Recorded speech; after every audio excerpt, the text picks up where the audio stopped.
من البيان ما لم يعلم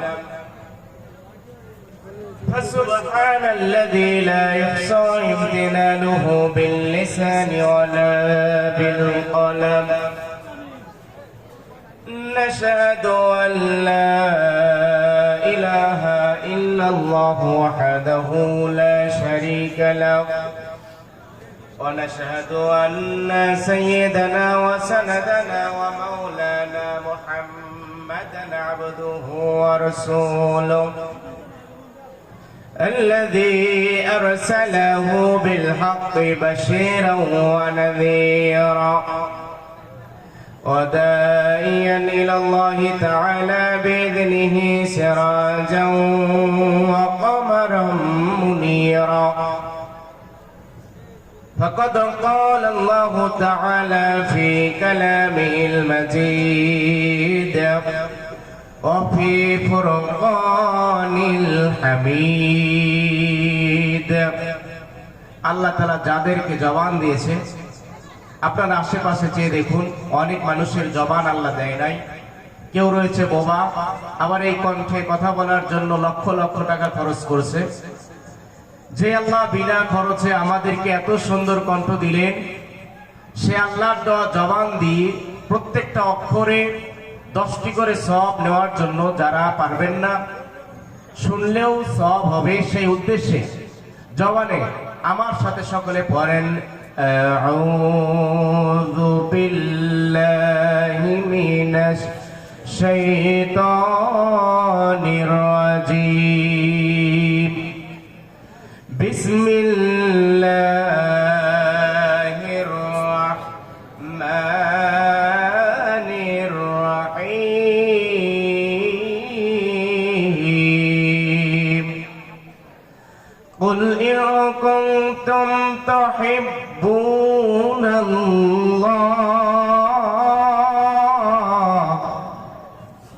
ফাত্তাবিউনি ইউহিব্বুকুমুল্লাহ ويغفر لكم ذنوبكم والله غفور رحيم. وقال رسول الله صلى الله عليه وسلم من حب لله وبغض لله وعادى لله ومنع لله فقد استكمل الإيمان. وقال تعالى إن الله وملائكته يصلون على النبي يا أيها الذين آمنوا صلوا عليه وسلموا تسليما. সকল দরুদ ইব্রাহিম পড়ে اللهم صل على محمد وعلى آل محمد كما صليت على إبراهيم وعلى آل إبراهيم إنك حميد مجيد. اللهم بارك على محمد وعلى آل محمد كما باركت على إبراهيم وعلى آل إبراهيم إنك حميد مجيد. একটু জিকির করেন লা ইলাহা লা ইলাহা, জবান খুলে লা ইলাহা। থামেন। আপনাদের সামনে যে ফাঁকা জায়গাগুলো দেখতেছি, একটা হাদিস শুনে নেন। 3টি জায়গায় ফাঁকা জায়গা রাখা যায় না। ফাঁকা জায়গা রাখলে এই জায়গাগুলোর ভেতরে ফাঁকা থাকে না, বরং শয়তান বসে থাকে। এখন পদ্মের হাটের মুসলমান, আপনারা কি চান আপনাদের এই ফাঁকা জায়গার ভিতরে শয়তান বসে থাকুক? এটা আপনারা চান? বলেন চান? যদি না চান তাহলে কোরআনের মহব্বতে আমার দিকে চাপায় আসেন। যত কাছে চলে আসবেন, আপনি আমার দিকে নয় আলেমদের দিকে চেয়ে থাকলে সগীরা গুনাহগুলো মাফ হয়ে যাবে। বলেন সুবহানাল্লাহ। এখন আমরা জিকির করতেছি কার নামে? কথা বলতে হবে কার নামে? অনেকেই কথা বলছেন না। আমরা জিকির করছি আল্লাহর নামে। বাংলাদেশে বিভিন্ন ধরনের জিকির পাওয়া যায়, আমি কি দুই একটা বলবো। আমাদের দেশে বিভিন্ন ধরনের জিকির পাওয়া যায়, ফতে বাবা, কেল্লা বাবা, শালি বাবা, মিরালি বাবা, ইন্দুর বাবা, বিলাই বাবা, কত ধরনের যে জিকির রয়েছে তারা এইসব বলে। আর বলে আখাউড়া কুলের মাঝে আমার বাবার আস্তানাম, সেইখানে জিকির করে মাওলানা। পানি গড়গড়ায়া পড়তাছে, বাবা আমায় ডাকতাছে, আইরে বুকের মালিক বুকে আই। বুকের ভেতর আছে প্রাণ, তার ভেতরে মেশিন গান, অন্ধ বাবা আমায় পাগল কইরাছে। আমি বাংলাদেশের সিলেট জেলা নামক একটা জেলার ভিতরে গিয়েছি। এখানে মাহফিল করে, জলসা প্রোগ্রাম করে বাড়ির পথে ফেরার পথে আখাউড়া একটা জায়গা রয়েছে। এই জায়গায় নেমে আমরা দেখলাম ফজরের নামাজ পড়ার জন্য দেখলাম কিছু মানুষেরা পানি খাচ্ছে। তো আমি তাদেরকে জিজ্ঞাসা করলাম এই পানি খাওয়ার ফল কি? বলছে যে নামে খাবে, যার সন্তান হয় না সেই নামে খেলে তাকে সন্তান দিয়ে দিবে। কে দিবে? বলে আমাদের বাবা গোসল করেছে। তা আমি বললাম আচ্ছা, তোমাদের বাবা যখন গোসল করলো তখন আমাদের গোপন বিষয়, গোপন অঙ্গ প্রত্যঙ্গ আছে না নাই? তো এইসব খুলে রেখে করলো নাকি সেই সব সহকারে করলো? ওরা বলছে বাবার নামে এইভাবে বলবেন না। এইরকম জিকির আমাদের দেশে হয়। এখন বলেন আমরা জিকির করতেছি কার? জোরে বলেন কার? আবার আমাদের দেশে বিভিন্ন ধরনের আছে। কিরামান কাতিবিন, রোজ হাশরের দিন আল্লাহর কাছে যদি করে অভিযোগ, আমি বলবো দুনিয়ায় ছিলাম অমুক বাবার লোক। বলেন নাউজুবিল্লাহ। মানে কিরামান কাতিবিন আমাদের ফেরেশতা আছে না নাই? এই মৃত্যুর পরে যদি আমাদেরকে সওয়াল করার জন্য সম্মানিত ইনারা আসে, ওরা বলবে দুনিয়ায় অমুক নেতার লোক ছিলাম। বলবেন না নাউজুবিল্লাহ? এখন বলেন আমরা জিকির করতেছি কার? জোরে বলেন কার? আল্লাহ রাব্বুল আলামিন বলেন ফাযকুরুনি আযকুরুকুম ওয়াশকুরুলি ওয়ালা তাকফুরুন। বলেন না আল্লাহু আকবার? আল্লাহু আকবার ধ্বনি দিলে কষ্ট হবে আমাদের। নবীর হাদিস শুনে নবী কি বলেছেন?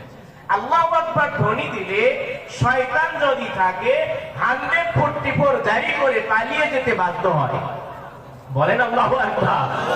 শুধু তাই নয়, যাতে হার্টের সমস্যা হয়, এই হার্টের সমস্যা ভালো করার জন্য যারা আল্লাহর নামে তাকবীর দেবে, হার্টের প্রবলেম গুলো ভালো হয়ে যাবে। বলেন আল্লাহু আকবার। এই জন্য যে আল্লাহু আকবার ধ্বনির মাধ্যমে বদরের প্রান্তরে 313 জন মর্দে মুজাহিদ ইসলামের বিজয় আনলেন, যে আল্লাহু আকবার ধ্বনির মাধ্যমে কারবালার ময়দানে হুসাইন রাদিয়াল্লাহু তাআলা ইসলামের বিজয় আনলেন, সেই আল্লাহর নামে তাকবীর দেওয়া আছে না নাই? একটু বলেন তো দেখি। লিল্লাহে তাকবীর, নারায়ে তাকবীর। আল কোরআনের আলম, আল হাদিসের আলম, নারায়ে তাকবীর। এখন সমস্যারে জিকির করা যাবে তো? এখন বলেন লা ইলাহা লা ইলাহা।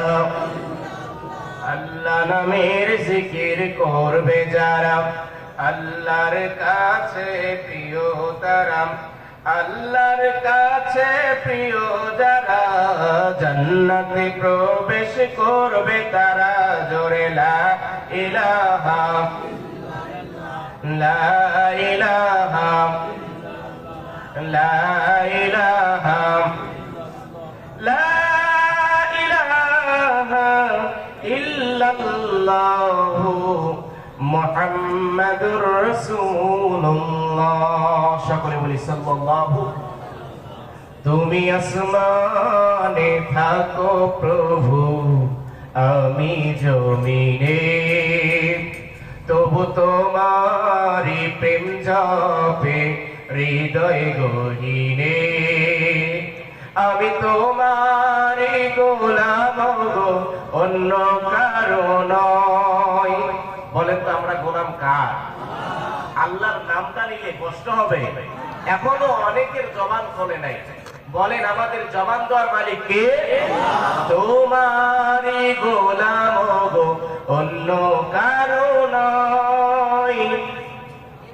কঠিন দিনে, হাসরের দিনে তুমি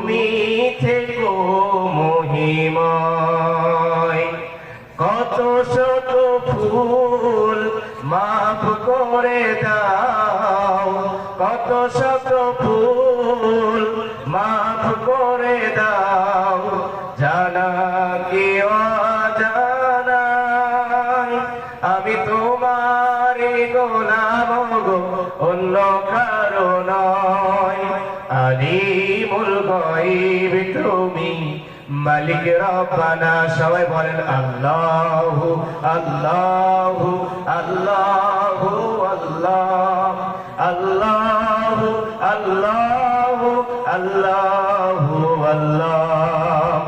তোমার রহম ছাড়া বাঁচা বড় দায়, প্রতিদিনে প্রতিক্ষণে জোরে রাখো গো আমায়, জান্নাতি ফুল দিও গো আমায়, আগুনে ঠেলে দিও না, আমি তোমারই গোলাম গো, অন্য কারো না। আলিমুল গায়ব তুমি, মালিক রব্বানা। সবাই বলেন আল্লাহু আল্লাহু আল্লাহু আল্লাহ, আল্লাহু আল্লাহু আল্লাহু আল্লাহ। আলহামদুলিল্লাহ, পৃথিবীর মানচিত্রে অন্যতম একটি স্বাধীন সার্বভৌমত্র জন্মভূমি, বাংলাদেশের পার্শ্ববর্তী দেশ ইন্ডিয়ার অন্তর্গত আজকের এই দক্ষিণ বারাসাত পদ্মের হাটে একদিন ব্যাপী কোরআনের জলসায়, কোরআনের মাহফিলে আসতে পেরে বসতে পেরে খুশি না বেজার? কথা বলতে হবে আমার সাথে, বাংলাদেশের বক্তাদের সঙ্গে একটু কথা বলতে হবে। বলেন খুশি না বেজার? আমরা যারা খুশি হয়েছি হাতটা তুলে দেখান দেখি। আলহামদুলিল্লাহ, হাত নামান। এবার হাত তুলুন দেখি কারা কারা বেজার। এই যে দুই একজন হাত তুলছেন, না বুঝে হাত তুলেছেন, তাই না? আমার কথা কি আপনারা বুঝতেছেন? কথা বলেন, বুঝতেছেন? আমরা শুকরিয়া আদায় করব কার? আল্লাহ রাব্বুল আলামিন বলছেন, কুল লাউ কানাল বাহরু মিদাদান লিকালিমাতি রাব্বি লানাফিদাল বাহরু ক্বাবলা আন তানফাদা কালিমাতু রাব্বি ওয়ালাউ জি'না বিমিথলিহি মাদাদা। আর একটু জোরে বলেন আল্লাহু আকবার, আর একটু জোরে বলেন আল্লাহু আকবার। তাফসীরে ফি জিলালিল কোরআন আল্লামা সাইয়্যিদ কুতুব রাহমাতুল্লাহ আলাইহি বলেন, হে পৃথিবীর মানুষেরা, তোমরা যদি তামাম পৃথিবীর বৃক্ষগুলো নিয়ে এসে কলম বানাও, আর সাত সমুদ্রের পানিগুলো নিয়ে এসে যদি কালি বানাও, আর তা দিয়ে লিখতে শুরু করো, লিখতে লিখতে তামাম পৃথিবীর বৃক্ষ পুড়ে যাবে, সাত সমুদ্রের পানিগুলো পুড়ে যাবে, তারপরে আল্লাহর নিয়ামতের শুকরিয়া আদায় করে কখনোই শেষ করতে পারবে না। বলেন সুবহানাল্লাহ। আমি আপনাদের দোয়ায় ছোট্ট মানুষ হলেও অনেকে আসার পরে দেখেছেন, মাদ্রাসার হুজুরেরা দেখেছেন, ছাত্ররা দেখেছেন, তলাবুল ইলমরা দেখেছেন, আসার পরে দেখার পরে অনেকেই ধান্দা করেছেন যে আজকের মাহফিলের অন্যান্য ওলামায়ে কেরাম যত বড়, সভাপতি যত বড়, আজকের মাহফিলের প্রধান বক্তা এতই হালকা চ্যাংরা বয়স, কি যে আলোচনা করে, এইরকম ধারণা অনেকের হয়েছে। কথা বলেন ঠিক কিনা? প্রিয় ভাইরা, উদাহরণ দেই, বিড়াল ছোট না বড়, লম্বা না খাটো, এটা দেখার বিষয় নয়, দেখতে হবে বিড়াল ইঁদুর ধরতে পারে কি পারে না। কথা বলেন ঠিক কিনা?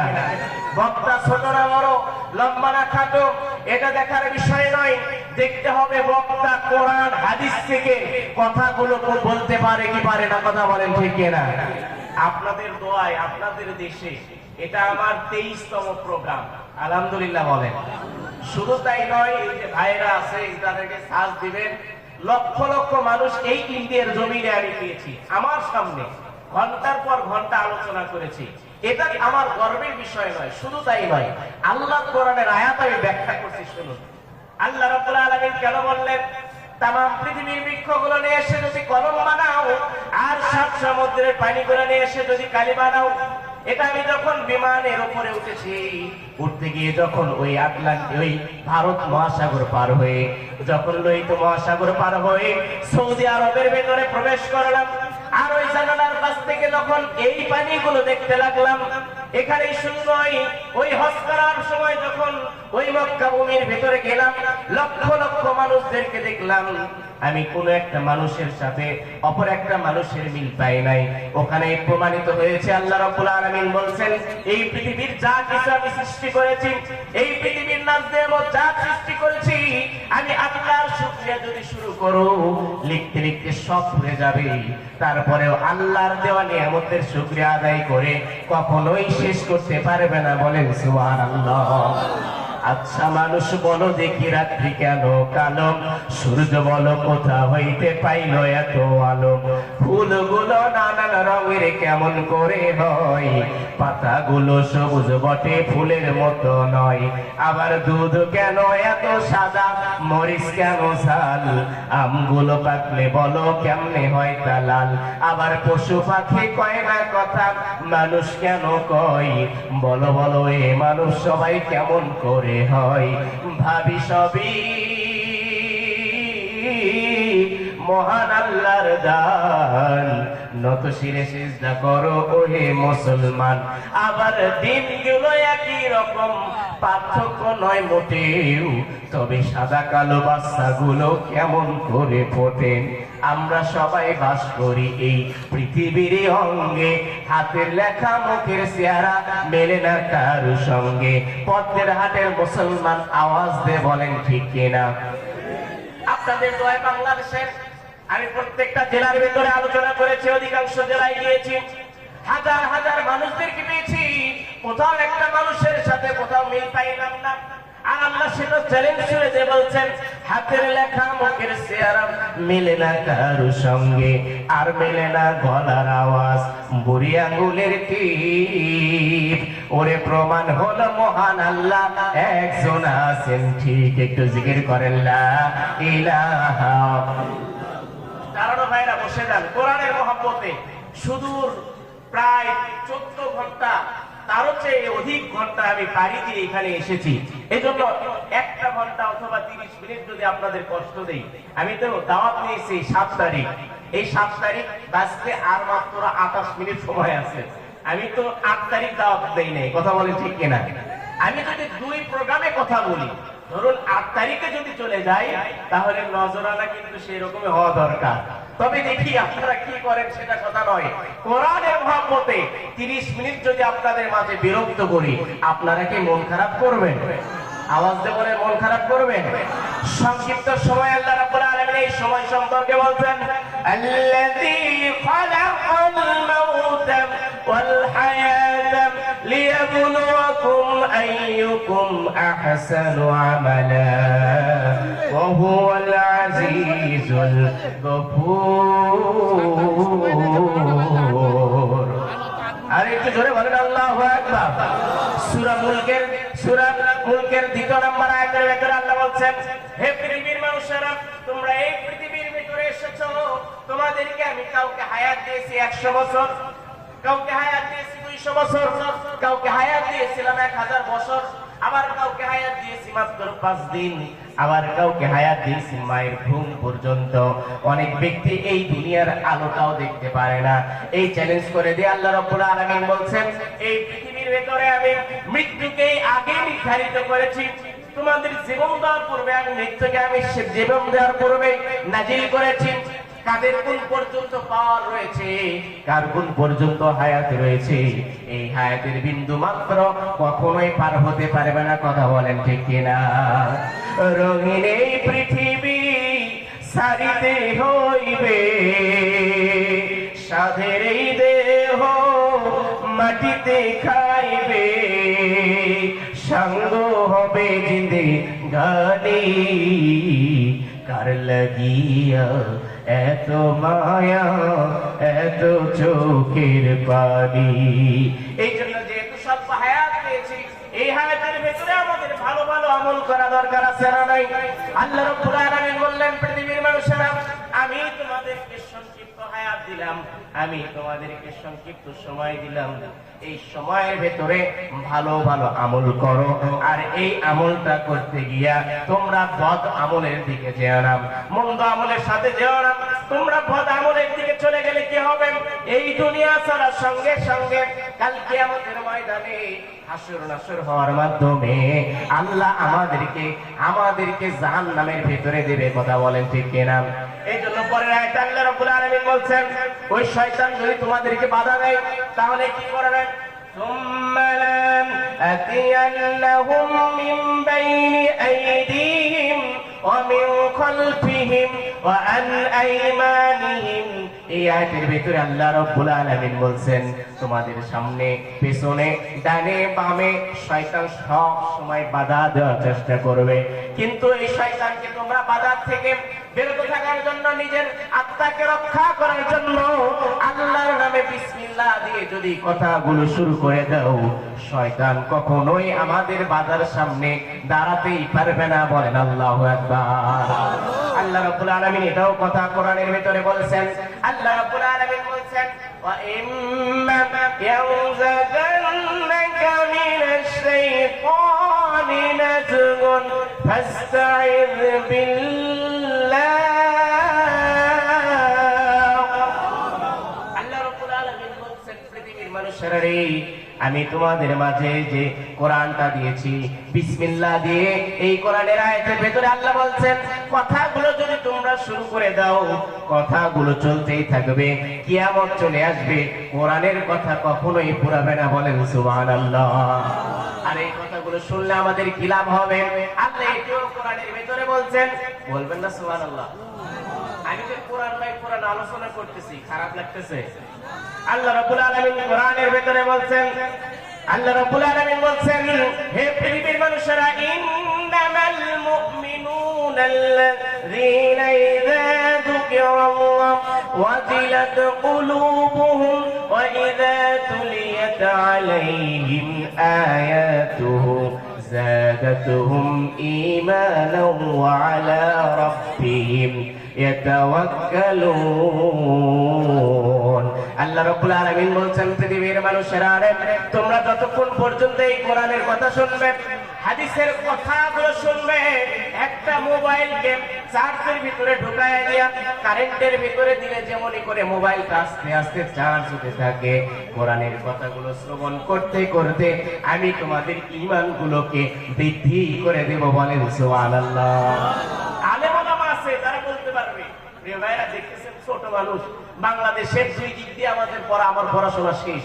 একটা বাংলা বিভাগ, সেটা শেষ, জেনারেল বিভাগ, সেটা আমার শেষ। বিশ্ববিদ্যালয় থেকে পড়াশোনা করেছি, আমি গবেষণার মাধ্যমে বের করেছি, কোরআন এমন একটা মিরাকেল অফ দা হলি কোরআন, এর ভিতরে যা কিছু আছে, মানুষ যদি এটা গ্রহণ করে, রাজনৈতিক জীবন, অর্থনৈতিক জীবন, সামাজিক জীবন, পারিবারিক জীবন, সব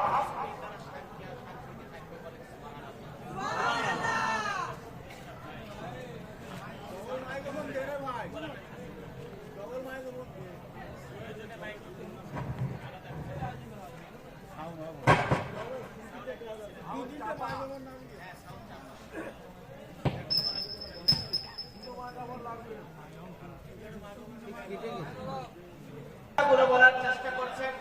কোরআন দিয়ে আমাদেরকে জীবন পরিচালনা করতে হবে। রাজনৈতিক জীবন বলেন, সামাজিক জীবন বলেন, অর্থনৈতিক জীবন বলেন, এই পৃথিবীর যা কিছু আছে, আমরা যদি এটা দিয়ে জীবন পরিচালনা করি, ওই সকল মানুষেরা কখনোই ক্ষতিগ্রস্ত হবে না। বলেন সুবহানাল্লাহ। সমাধান চাও যদি জীবনে মরণে, খুঁজে নাও, দেখে নাও, চোখ রাখো কোরআনে। এ বাণী সকলের নয়, শুধু হুজুরের, যারাই চলবে মেনে ফল পাবে কোরআনের। বলেন মারহাবা। এ বাণী সকলের নয়, শুধু মুমিনের, যারাই চলবে মেনে ফল পাবে কোরআনের। ঘরে বলো কিবা বাইরে বলো, ঘরে বলো কিবা বাইরে বলো, অশান্তি দূর করে শান্তি আনে। সমাধান চাও যদি জীবনে মরণে, খুঁজে নাও, দেখে নাও, চোখ রাখো কোরআনে। আমার প্রিয় ভাইরা, পদ্মের হাটের মুসলমান, আমি সেই কোরআন থেকে একটা আয়াত তেলাওয়াত করেছি যেখানে আল্লাহ রাব্বুল আলামিন বলছেন কুল ইন কুনতুম তুহিব্বুনাল্লাহা ফাত্তাবিউনি ইউহিব্বুকুমুল্লাহ। সূরা ইমরান 3 পারা 13 পৃষ্ঠা 4 লাইন 4 রুকু 31 নম্বর আয়াত। এই আয়াত থেকে আমি আপনাদের মাঝে তেলাওয়াত করেছি যেখানে আল্লাহ রাব্বুল আলামিন ডেকে ডেকে বলছেন, হে পৃথিবীর মানুষেরা, তোমরা যদি আল্লাহর সান্নিধ্য পেতে চাও, আল্লাহর ভালোবাসা পেতে চাও, আল্লাহকে তোমরা দেখতে চাও, এখন পদ্মের হাটের মুসলমান বলেন তো আমরা আল্লাহকে দেখতে চাই কে চাই না? হাত তোলেন তো দেখি কারা কারা চান না। এই যে আমারা কিন্তু ফেল করলেন। আমাদের দেশের এক একটা জেলার এক একটা ভাষা আছে। একটা জেলায় গিয়েছি, নোয়াখালী জেলায় গিয়ে আমাকে খাবার দিয়েছে, বলছে হুজুর কিতা খাইবেন, এগু খাইবেন না ওগু খাইবেন, শুকনাগু খাইবেন না ভিজাগু খাইবেন? আমি বললাম কিরে, বগুড়া জেলা থেকে আসলাম গু খাওয়ার জন্য, আজকে যে কি অবস্থা করবে আল্লাহ ভালো জানে। আর বলতেছি লা ইলাহা ইল্লা আনতা সুবহানাকা ইন্নী কুনতু মিনাজ জালিমিন। তারপরে এই দোয়া করতে করতে আমি বললাম, আচ্ছা এইটা সারা কি আছে সেটা দেন। বলতেছে হুজুর এগু আর ওগু, এইগু সারা তো আর নেই খাবার। আমি বললাম আজকে যে কি অবস্থা করবে আল্লাহ ভালো জানে। তারপরে বললাম আল্লাহর নাম নিয়ে, আচ্ছা দেখি ঢাকনাটা তুলুন। তো ঢাকনা তোলার পরে দেখলাম 2 ধরনের খাবার আছে। একটা হলো শাক ভাজা, মূলা ভাজা, তারপরে যেসব কপি ভাজা, তারপরে বিভিন্ন ধরনের লাল শাক, কচু শাক, এসব ভাজা নিয়ে আসছে। আর আরেকটা জায়গায় ঝোল তরকারি করেছে। আপনাদের এলাকায় কি বলে? ঝোলই বলে। তো এই ঝোল তরকারি করছে। তো যখন ঢাকনাটা উঠাইলো আমি দেখার সঙ্গে সঙ্গে বলতেছে আলহামদুলিল্লাহ। তারপরে বলতেছে আচ্ছা ভাই আপনি আমাকে এগু আর ওগু কেন বললেন? বলতেছে হুজুর এটা আমাদের এলাকায় এইটাকে এইভাবেই বলে। আমি তখন বুঝলাম ওরে এক এক দেশের বুলি আরেকটা দেশের গুলি হয়ে যায়। কথা বলেন ঠিক কিনা? এই জন্য আমার কথা কি বুঝতেছেন? কথা বুঝতেছেন? আল্লাহ রাব্বুল আলামিন কোরআনের সূরা ইমরান 3 পারা 13 পৃষ্ঠা 4 লাইন 4 রূপে 31 নম্বর আয়াত। এখান থেকে আল্লাহ রাব্বুল আলামিন বলছেন, হে পৃথিবীর মানুষেরা, তোমরা যদি আল্লাহকে দেখতে চাও, আল্লাহর ভালোবাসা পেতে চাও, আল্লাহর সান্নিধ্য অর্জন করতে চাও, তবে আমি যে রাসূল দিয়েছি এই রাসূলকে তোমরা ইত্তেবা করো, এই রাসূলের তোমরা অনুসরণ করো। আমরা যদি সেই রাসূলের অনুসরণ করি তাহলে কি হবে? আল্লাহ রাব্বুল আলামিন কোরআনের ভিতরে সুন্দর করে বলছেন, ওই সকল মানুষদেরকে আমি আল্লাহ তাআলা নগদ পুরস্কার দেব 2টা। জোরে বলেন কয়টা? নগদ পুরস্কার দেব 2টা। 1 নাম্বার বলছেন আল্লাহ রাব্বুল আলামিন বলছেন ওই সকল মানুষদেরকে আমি আল্লাহ তাআলা ভালোবাসবো। বলেন সুবহানাল্লাহ। আর 2 নাম্বার পুরস্কার কি আল্লাহ রাব্বুল আলামিন বলছেন ইয়াগফির লাকুম যুনুবাকুম, ওই সকল মানুষের যদি গুনাহ থেকে থাকে আমি আল্লাহ সেই গুনাহগুলোকে maaf করে দেব। বলেন সুবহানাল্লাহ। এখন যদি আল্লাহকে প্রশ্ন করি, আল্লাহ ওই রাসূলকে আমরা অনুসরণ কেন করব? কি এমন আছে? এই পৃথিবীর ভিতরে অসংখ্য রাসূলদেরকে আপনি প্রেরণ করেছিলেন, কিন্তু এই শেষ নবীর ভিতরে আপনি কি দিয়েছেন? আল্লাহ রাব্বুল আলামিনকে যদি আপনি প্রশ্ন করেন, আল্লাহ আপনি এই রাসূলের ভিতরে কি দিয়েছেন? আল্লাহ রাব্বুল আলামিন কোরআনের ভিতরে বলছেন এই রাসূলের ভিতরে স্পেশাল যে 3টা গুণ দিয়েছি এই গুণ এই পৃথিবীর কাউকে দেই নাই। বলেন সুবহানাল্লাহ। তাহলে স্পেশাল গুণ কয়টা? জোরে বলেন কয়টা? 1 নাম্বার গুণ কি? 1 নাম্বার গুণ সম্পর্কে আল্লাহ রাব্বুল আলামিন বলছেন লাকাদ কানা লাকুম ফি রাসূলিল্লাহি উসওয়াতুন হাসানাহ। বলে আল্লাহু আকবার। সূরা আযাব 21 নম্বর পারা 19 নম্বর লাইন 21 নম্বর আয়াত। তাফসীরে মারিফুল কোরআন। এখানে আল্লাহ রাব্বুল আলামিন বলছেন অসংখ্য আলেম ওলামা রয়েছে, হাফেজ সাহেবরা রয়েছে, তারা বলতে পারবে আল্লাহ রাব্বুল আলামিন বলছেন এই রাসূলের ভিতরে এমন আদর্শ দিয়েছি যে আদর্শ এই পৃথিবীর কাউকে দেই নাই। বলেন আল্লাহু আকবার। কেমন আদর্শ দিয়েছেন? কেমন আদর্শে অনুপ্রাণিত হয়েছিলেন? পর্দার অন্তরালের মা ও বোনেরা আপনারা এখন মনোযোগ দেবেন, গভীর মনোযোগের দিকে চলে যাব। কেমন আদর্শ ছিল এই রাসূলের ভিতরে, যে রাসূলের আদর্শ দেখে মা খাদিজা রাদিয়াল্লাহু তাআলা আনহা মাতারা হয়ে গেলেন। শুধু তাই নয়, ওই মা খাদিজা রাদিয়াল্লাহু তাআলা আনহা ইসলামের জন্য, কোরআনের জন্য আমার নবী হীরা পর্বতের গুহার ভেতরে ধ্যান করে। এই হীরা পর্বতের গুহার ভেতরে ধ্যান করার সময় খাদিজা রাদিয়াল্লাহু তাআলা আনহা দৈনিক একবার নয় দুইবার করে ওই পাহাড়ের উপরে উঠে আমার নবীজিকে খাবার পৌঁছে দিতেন। বলেন সুবহানাল্লাহ। আপনাদের দোয়ায় ওই হীরা পর্বতের গুহায় আমি উঠতে গিয়েছিলাম। আমার মতো যুবক বয়সের সময় লেগেছে 40-50 মিনিট। বলেন আল্লাহু আকবার। একবার উঠতে গিয়ে আমার গলার ভেতরে পানি আর নাই, পানি শুকে। যারা হাজী সাহেব আছে তারা বলতে পারবে এই পানি তৃষ্ণাকার্ত হয়ে আমি মনে হয় মারা যাব। 5 রিয়াল 6 রিয়াল করে সেখানে পানি ক্রয় করে আমি সেই পানিটা খেয়ে নিলাম। আর ভাবতে লাগলাম এই কোরআনের জন্য, আমার নবীর জন্য, আর আমাদের উম্মতদের জন্য, উত্তরসূরি মুসলমানদের জন্য, এই কোরআনের জন্য মা খাদিজা রাদিয়াল্লাহু তাআলা আনহা এখানে দৈনিক 2 বেলা খাবার পৌঁছে দিতেন। একদিন ওই নবীজিকে খাবার পৌঁছাতে গিয়া মা খাদিজা রাদিয়াল্লাহু তাআলা আনহা তিনি পিছলে পড়ে গেলেন। পাথরের আঘাত খেয়ে নিজের পায়ের সঙ্গে পাথরের আঘাত লেগে ওই পা থেকে ঝরঝর করে রক্ত পড়তে লাগলো। খাদিজা রাদিয়াল্লাহু তাআলা আনহা ওই রক্ত পায়, তারপরে ওই পাহাড়ের উপরে উঠলেন। রাসূল সাল্লাল্লাহু আলাইহি সাল্লাম এই রক্তটা দেখে তিনি রাসূল কান্নায় রত হয়ে গেলেন। এক পর্যায়ে রাসূল বললেন, ও খাদিজা, তুমি ইসলামের জন্য ধন দিয়েছো, দৌলত দিয়েছো, সব দিয়েছো, তোমার জীবন বিলিয়ে দিয়েছো, তোমার অর্থ সম্পদ যা ছিল সব কিছু তুমি দিয়েছো, এই কোরআনের জন্য তুমি দিয়েছো খাদিজা। আমি বলে দিলাম, ও খাদিজা, তুমি হবে জান্নাতি মহিলা। বলেন সুবহানাল্লাহ। কেমন আদর্শ ছিল যে রাসূলের আদর্শ অনুপ্রাণিত হয়ে অসংখ্য সাহাবীরা পর্যন্ত মাতোয়ারা হয়েছে। এদের মধ্যে অন্যতম একজনের নাম ছিল মুসআব রাদিয়াল্লাহু তাআলা আনহু। এই মুসআব ইবনে উমাইর রাদিয়াল্লাহু তাআলা আনহু, সহিহ বুখারী শরীফের হাদিস। মুসআব ইবনে উমাইর রাদিয়াল্লাহু তাআলা আনহু তিনি এত বেশি ধনাঢ্য পরিবারের ছিলেন, গায়ে যদি একটা জামা পরতেন এই জামাটা প্রায় 200 দিরহাম দিয়ে ক্রয় করতেন। ওই বাজারের ভিতরে সবচেয়ে বেশি দাম দিয়ে এই মুসআব ইবনে উমাইর রাদিয়াল্লাহু তাআলা আনহু তিনি এই জামাগুলো ক্রয় করে তিনি জামা পরতেন।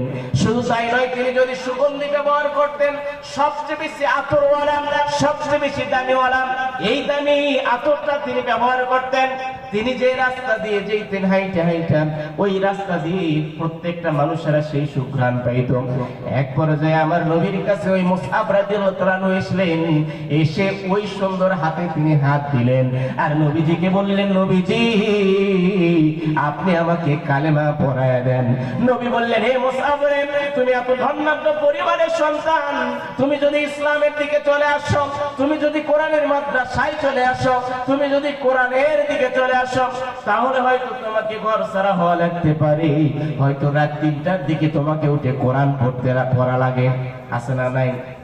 এই মাদ্রাসায় দেখেন, মাদ্রাসা একটা তলাবুল ইলমে নবীর মাদ্রাসা। এই মাদ্রাসায় যে সব ছাত্ররা পড়ে তারা জানে আমি মাদ্রাসায় পড়েছি। রাত, গভীর রাত, এই শীতের ভেতরে 3টার দিকে, তারপরে ফজরের আগে আগে 4টার দিকে তাদের জাগ্রত হতে হয়। কেন?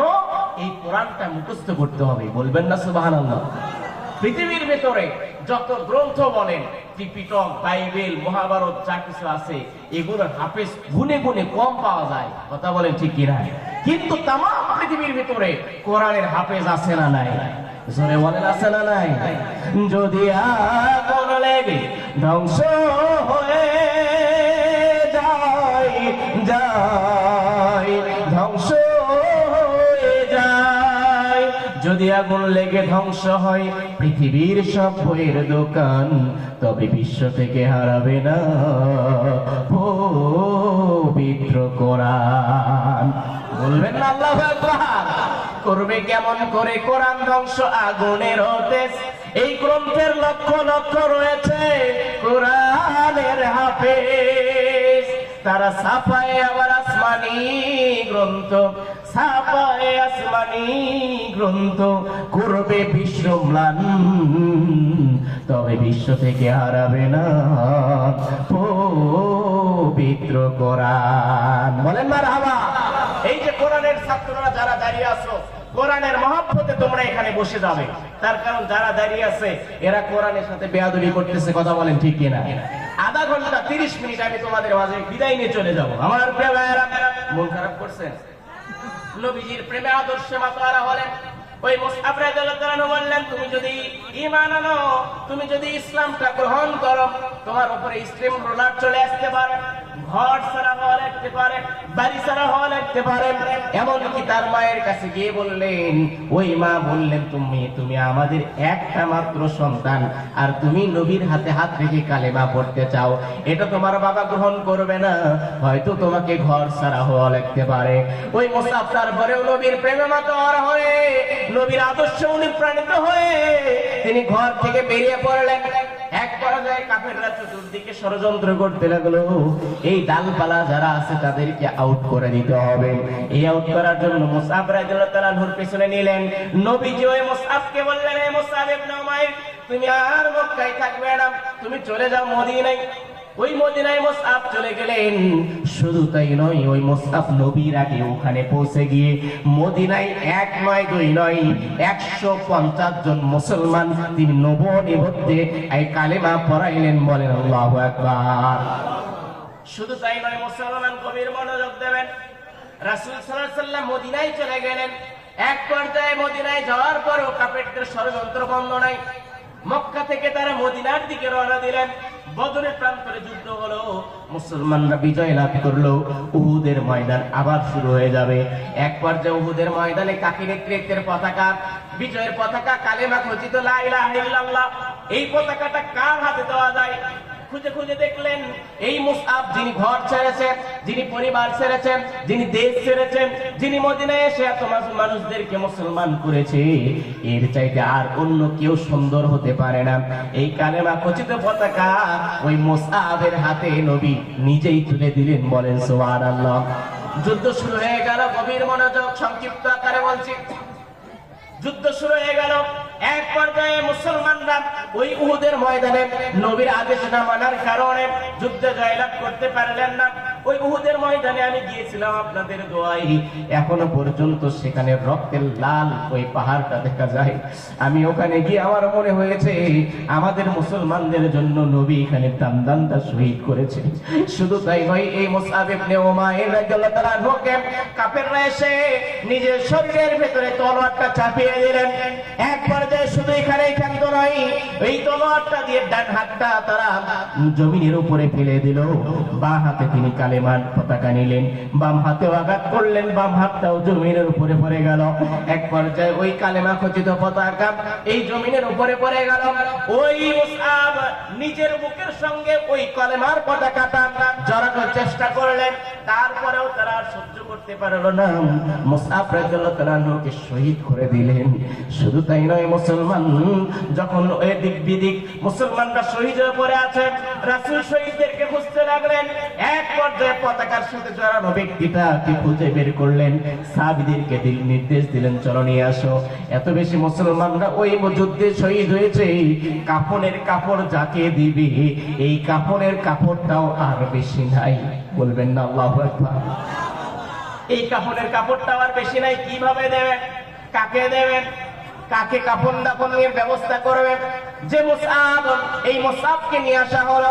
ছোট্ট একটা কাপড় তার বরাদ্দ হলো, কাফনের কাপড় তার মাথার উপরে দেয়, পাটা বের হয়ে যায়। একটু নিচের দিকে নিয়ে আসে, পায়ের দিকে নিয়ে আসলে মাথাটা বের হয়ে যায়। এক পর্যায়ে ওই রাসূল বললেন, দেখো যেই মুসআব 200 দিরহামের নিচে কোন কাপড় পরে না, যেই মুসআব দামি দামি আতর পরে, আর আজকে দেখো সে শহীদ হয়েছে, আর কাফনের কাপড়ের জন্য ছোট্ট একটা কাপড় বরাদ্দ হয়ে আছে।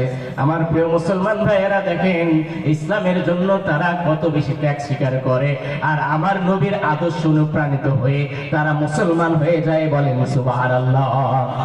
আর আমরা কেমন মুসলমান? আমরা কেমন মুসলমান? আমরা এমন মুসলমান, নামাজ পড়ি, আমাদের জেলায় নামাজ পড়তেছি, তো সিজদায় গিয়েছি। সিজদায় যাওয়ার পরে ছোট্ট ছোট্ট বালকরা দেখবেন একটু দুষ্টমি করে। সিজদায় যাওয়ার পরে তার সামনে একটা বালক আছে, ধান্দা হলো ওর পা ধরে টান মারবে। এখন সিজদায় যাওয়ার পরে ওর পাশে আবার একটা মুরব্বি চাচা আছে, এখন এই পাটা না ধরে মুরব্বী চাচার পা ধরে মারছে টান। এখন বলেন তো সিজদার ভিতরে যদি টান মারে শটাং সোজা হয়ে যাবে কি যাবে না?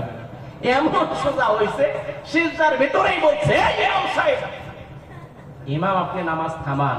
কিসের নামাজ? আমার নামাজ তো নষ্ট করে দিয়েছে। ইমাম সাহেব বলছে, কিভাবে নষ্ট হইলো, কেমনে নষ্ট হইলো? আমি তো কিছুই বুঝতে পারলাম না। বলতেছে, এই যে এই ছোট্ট বালকদেরকে কে নামাজে নিয়ে আসে, এদেরকে কে নিয়ে আসে? তখন ওই ইমাম সাহেব বলতেছে, আসলে শুনুন, এই ছোট্ট ছোট্ট বাচ্চাদেরও নামাজ পড়া দরকার আছে না নাই? জোরে বলেন, আছে না নাই? আমার প্রিয় ভাইরা, গভীর মনোযোগ দেবেন। তাহলে রাসূলের প্রতি স্পেশাল গুণ কয়টা? ভুলে গেছেন কয়টা বলেন? আচ্ছা, আপনারা কি ঝিমিয়ে পড়ছেন? আচ্ছা, আপনাদের মাঝে আমি একটু পরীক্ষা করব, বিবাহিত আর অবিবাহিত আপনাদের দেশে কি ফুটবল খেলা হয়? যদিও অবিবাহিত সংখ্যা কম, যারা আসো যদি জিততে চাও কোরআনের মাহফিলে চলে আসো। আমি দুইটা তাকবীর দেখতে চাই কোরআনের মহব্বতে। প্রথমে তাকবীর দেবেন যারা অবিবাহিত আছেন, তারা তাকবীর দেবেন আল্লাহর নামে। দেখি কারা জিততে পারে। পারবেন তো ইনশাআল্লাহ? দেখি যারা অবিবাহিত আছো, রাস্তায় আছো, ঘাটে আছো, তারপরে বিল্ডিং এর উপরে হইচই করতেছো, ওই হইচই না করে কোরআনের মহব্বতে আসো। তার কারণ তারা কোরআনের মহব্বতে কোরআনের মাহফিলে আসতে চায় না। তারা ফ্রি ফায়ার, পাবজি এগুলো সব আছে না নাই? আর গোরস্থানের ভিতরে গিয়েও তারা বলে মার, গুলি মার। এরকম আপনাদের দেশে মনে হয় নাই। আমার প্রিয় ভাই, এই জন্য যুবক যারা আছো কোরআনের মহব্বতে তাকবীর দিবে, পারবে না? দেখি একটু লিল্লাহে তাকবীর, নারে তাকবীর। আল কোরআনের আলো, আল হাদিসের আলো, লিল্লাহে তাকবীর। এবার যারা বিবাহিত আছেন হাত তোলেন তো দেখি একটু, হাতটা তোলেন না একটু। লিল্লাহে তাকবীর, লিল্লাহে তাকবীর। আল কোরআনের আলো, আল হাদিসের আলো, নারে তাকবীর। আপনি একটু বলেন, বলেন তো দেখি, বিবাহিতরা না অবিবাহিতরা? বলুন না, কারা জিতেছে তাকবীরে? আপনি উনি বলছে বিবাহিত, আপনি বিবাহিত এই জন্য বললেন নাকি? আসলে বিবাহিতরা জেতার কারণ হলো বিবাহিতদের সংখ্যা বেশি। কথা বলেন ঠিক কিনা? এখন বলুন, নবীর স্পেশাল গুণ কয়টা? জোরে বলেন কয়টা? দ্বিতীয় নাম্বার গুণ কি? মায়েদের জন্য স্পেশাল আলোচনা হবে, গভীর মনোযোগ দেবেন, ধৈর্য নিয়ে বসে থাকুন। দ্বিতীয় নাম্বার স্পেশাল গুণ কি?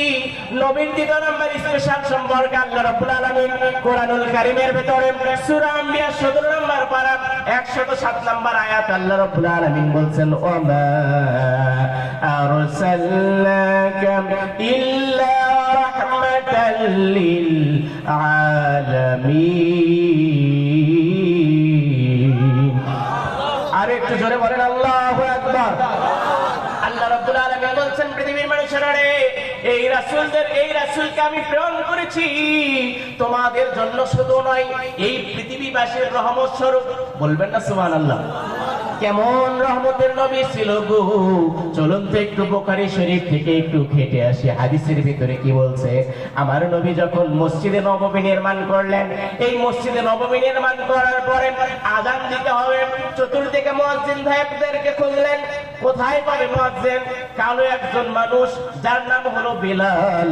এই বিলালকে ডেকে ডেকে বললেন, বিলাল আসো তুমি মসজিদে নববীর ভিতরে আযান দেবে। ছোট্ট একটা মসজিদ তিনি নির্মাণ করলেন। এই মসজিদের ভিতরে আমি আপনাদের দোয়ায় যাওয়ার সুযোগ পেয়েছিলাম। এই বিলাল রাদিয়াল্লাহু তাআলা তিনি নামাজের আযান দেয়, শুধু তাই নয়, আশহাদুর জায়গায় তিনি আসহাদু বলতেন। জিহ্বার ভিতরে একটু জড়তা ছিল। কয়েকদিন পরে সাহাবীরা জিজ্ঞাসা করলেন, ইয়া রাসূলুল্লাহ, এই বিলাল রাদিয়াল্লাহু তাআলা জবানটা তো ভালো স্পষ্ট হয় না, তার আযান তো আমাদের ভালো মতো শুনতে ভালো লাগে না, এই আযানের ধ্বনি আমরা তার কাছ থেকে শুনতে চাই না, আপনি একটু নতুন মুয়াজ্জিন নিয়োগ দেন। নতুন একজন মুয়াজ্জিন আসবে, আর নতুন মুয়াজ্জিন এসে তিনি আযান দেবে। এশারের নামাজের আযান একজন নতুন মুয়াজ্জিনকে নিযুক্ত করা হলো। সাহাবীদের পরামর্শ অনুযায়ী নবী এই সাহাবীদেরকে পরামর্শ দিলেন, যাও নতুন একজন সাহাবীকে নিয়ে এসে তার মুখ দিয়ে আযান দাও। এশার আযানটা হয়ে গেল। গেল, তারপরে ফজরের আজান হবে, এক পর্যায়ে ফজরের নামাজটা শেষ দিকে চলে আসবে, আজানটা শুরু হয়ে যাবে। এক পর্যায়ে আল্লাহ রাব্বুল আলামিন জিবরাইল আমিনকে প্রেরণ করে দিয়েছেন যে বলুন তো ইয়া রাসূলুল্লাহ, ইয়া হাবিবাল্লাহ, আজকের এশারের আজানটা কেন দেওয়া হলো না? বলবেন না আল্লাহু আকবার। এশারের আজানটা কেন দেওয়া হলো না? কি কারণ হয়েছে? কেন কেন কেউ তো আজান দিল না? ওই রাসূল জিবরাইল আমিনকে বললেন, ও জিবরাইল, আজকে তো এশারের আজান ঠিকই হয়েছে আর এশারের নামাজটা আমরা পড়েছি, কিন্তু আল্লাহ রাব্বুল আলামিন তিনি আমাকে জিবরাইল আমিন বললেন, আল্লাহ রাব্বুল আলামিন আমাকে প্রেরণ করে দিয়েছেন আজকে নাকি এশারের আজান ওই আরশে আজিমে পৌঁছায় নাই। দেখেন কেমন রহমতের নবী ছিল গো, আর কেমন ভালোবাসা ওই বিলালের ছিল গো। ওই বিলাল রাদিয়াল্লাহু আনহু তিনি আজান না দেওয়ার কারণে শুধু এই মসজিদে নববীর এলাকা নয়, মদিনা শহর নয়, সৌদি আরব নয়, আরশে আজিম পর্যন্ত আজানটা পৌঁছে না। বলেন আল্লাহু আকবার। সেই নবী দুনিয়া থেকে চলে গেলেন, যাওয়ার পর ওই বিলাল আর মদিনায় থাকতে পারে না। ওই বিলাল সেখান থেকে তিনি তায়েফে চলে গেলেন। তায়েফে যাওয়ার পরে ওই বিলালের আর ভালো লাগে না, কিছু খাইতেও ভালো লাগে না, কিছু ঘুমাইতেও ভালো লাগে না। ওই বিলাল ক্ষুধার কারণে ছটফট করে, রাতে রোদর শেষ করে ঘুম হয় না, ক্লান্ত শরীর নিয়ে হঠাৎ করে তিনি ঘুমিয়ে পড়লেন। আর স্বপ্নের ওদরে কাকে যেন দেখে, বিলাল, ও বিলাল, তোমাকে আমি মদিনার ভিতরে কেন মধুর আজানের ধ্বনি শুনতে পাই না? বলেন আল্লাহু আকবার। স্বপ্নের ওদরে কে দেখলো কাকে? ওই বিলাল বর্ণনা করতেছে, এটা তো আর অন্য কেউ হতে পারে না রে, এটা হলো সেই নবী যে রহমতের নবী। বলেন আল্লাহু আকবার। ও প্রিয় হাবিবে, পাগলের রাখছো কেন দূরে? পাগল ছিলেন অস্ফুরণী, জুব্বা দিলা তারে, আমি পাগল চাই না কিছু চাই রে তোমারে। প্রিয় হাবিব, পাগলের রাখছো কেন দূরে? বলবেন না মারহাবা। আমার প্রিয় ভাইয়েরা মুসলমান, গভীর মনোযোগ দেবেন। কেমন নবী ছিল রহমতের নবী, শুধু কি আমাদের মানুষের জন্য না। আমার নবী যখন মসজিদে নববীকে নির্মাণ করতে গেলেন, প্রথমে তিনি এইরকম সুন্দর দেওয়াল খুঁটি নেই, সিমেন্টের খুঁটিও নেই, এই সময় ওই রহমতের নবী তিনি একটা খেজুর গাছের প্রাচীর তৈরি করলেন। এই খেজুর গাছের সঙ্গে তিনি হেলান দিয়ে তিনি ওই মসজিদে নববীর ভিতরে সাহাবীদেরকে ওয়াজ শোনাইতে হঠাৎ করে মসজিদে নববী বড় করতে হবে। এই নববীটা বড় করতে গিয়ে নবী যখন এটার সামনে চলে গেলেন, হঠাৎ করে কান্নার আওয়াজ আসে। কোথায় থেকে এই কান্নার আওয়াজ আসে গো? এই আশেপাশে তো কোনো মানুষদেরকে দেখি না, কোথায় থেকে এই কান্নার আওয়াজ আসে? নবী যে দেখলেন এটা কোনো মানুষ নয়, এটা কোনো পশু নয়, যেই খুঁটির সঙ্গে আমার নবী যখন দাঁড়িয়ে দাঁড়িয়ে সাহাবীদেরকে ওয়াজ শোনাইতেন, এই গাছটাই খেজুর গাছ, যেই খেজুর গাছ বুখারী শরীফের ভেতরে এসেছে উস্তনে হান্নানা। বলেন সুবহানাল্লাহ। ওই উস্তনে হান্নানা ডেকে বলছেন, ইয়া রাসূলুল্লাহ, ইয়া হাবিবাল্লাহ, আপনার গলার আওয়াজটা আমি এখনো কেন শুনতে পাই না? আপনার মধুর গলার আওয়াজ কেন আমি শুনতে পাই না নবী? আপনি কোথায় চলে গিয়েছেন নবী? ওই নবী সাহাবীদেরকে বললেন, হে সাহাবীরা রে, এই গাছটা আমাকে ভালোবাসার কারণে, এই সাহাবী, এই গাছটা শুধু গাছ নয়, এই গাছটা একটা সাহাবী গাছ হয়েছে। বলেন মারহাবা। এখন বলেন, সেই নবীকে আমাদের ভালোবাসা দরকার আছে না নাই? এখন আসুন প্রিয় ভাইয়েরা, রাত তো 12টা বেজে গেছে, আলোচনা কি চলবে? চলবে। কতক্ষণ চলবে? কতক্ষণ চলবে? ফজর পর্যন্ত। এটা কি বক্তা মেরে ফেলা দেওয়া ওয়াজ নাকি? মায়েরা এখন মন খারাপ করবে, আপনাদের মাঝে আর কয়েকটা মিনিট বিরক্ত করবো। পর্দার অন্তরালেও মা বোনেরা আছে না নাই? আসুন দেখে একটু শুনে আসে কি বলছে রাসূল। নবী বললেন, ও পৃথিবীর মানুষেরা, এই যে দুই একজন যারা উঠলেন, যারা এখন উঠবে, বুঝতে হবে এরা মাকে বেশি ভালোবাসে না। মায়ের বুকের উপরে পা দিয়ে তারা উঠতেছে। হাত তুলুন তো দেখি, ওয়াজ শেষ না করা পর্যন্ত যাবেন না, একটু হাত তুলুন। হাতটা তুলে দেখেন, আল্লাহকে হাত তুলে দেখান দেখি। এই হাতটা এই মুহূর্তে আল্লাহ দেখে নিচ্ছে। এখন আপনি যে হাত তুললেন, এটা আপনি ওয়াদা করলেন। এখন ওয়াদা করে যারা চলে যাবে, এরা খিয়ানত করবে, আর খিয়ানতকারী তারা যাবে জাহান্নামের ভিতরে। মায়েদের জন্য নবী বলছেন, পৃথিবীর মানুষেরা, শুনে নাও, জেনে নাও, মায়েরা যদি 4টা আমল করতে পারে তাহলে তাদের জন্য জান্নাতের 8টা দরজাই খুলে যাবে। বলেন সুবহানাল্লাহ। আর একটু জোরে বলেন সুবহানাল্লাহ। লিল্লাহি তাকবীর। মায়েদের জন্য আমল কয়টা? 4টা। জোরে বলেন কয়টা? 4টা আমল যদি করতে পারে তাহলে তারা জান্নাতের 8টা দরজার ভিতরে দিয়ে যে কোনো একটা দরজা দিয়ে তারা প্রবেশ করতে পারবে। ওই নবী যখন সাহাবীদেরকে বললেন, সাহাবীরা তখন প্রশ্ন করলেন, ইয়া রাসূলুল্লাহ, ইয়া হাবিবাল্লাহ,